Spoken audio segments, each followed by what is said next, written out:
રાષ્ટ્રીય એકતા દિવસની ઉજવણીના અવસરે વડાપ્રધાન નરેન્દ્ર મોદી આવતીકાલે નર્મદા જિલ્લાના એકતાનગર ખાતે મુલાકાત લેનાર છે અને વિકાસ પ્રોજેક્ટ સાથે museum of royal kingdom of ઇન્ડિયાનું શિલાન્યાસ કરનાર છે. તો આ મ્યુઝિયમ ભારતના ભૂતપૂર્વ રાજવંશી રાજ્યોની વૈભવી સંસ્કૃતિ, સમૃદ્ધ વારસામાં અને ભારતમાં એકાકીકરણમાં સરદાર વલ્લભભાઈ પટેલના યોગદાનને ઉજવવા માટે નિર્માણ પામશે. તો લીંબડી ગામ નજીક 5.5 એકર વિસ્તારમાં ફેલાવેલું આ મ્યુઝિયમ 367.25 કરોડના ખર્ચે વિસ્તૃત ધોરણે થવાનું છે, ત્યારે ઓગસ્ટ 2027 સુધી તેનું નિર્માણ પણ થવાનું અનુમાન છે.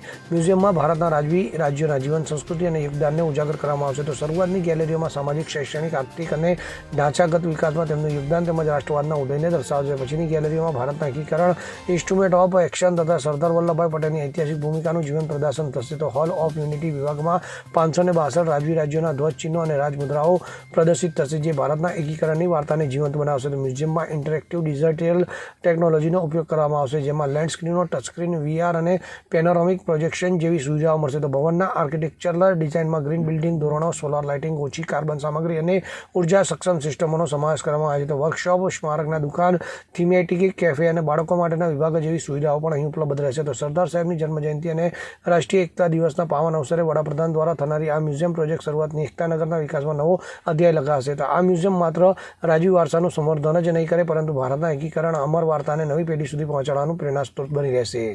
દીપક જગતાપ સાથે CN24 ન્યૂઝ, રાજપીપળા. હવે જુઓ દેશ દુનિયાની તમામ ખબરો તમારી આંગળીના ટેરવે. ઉઠાવો મોબાઈલ અને Google Play Store પરથી ડાઉનલોડ કરો અમારી CN24 ન્યૂઝ મોબાઈલ એપ.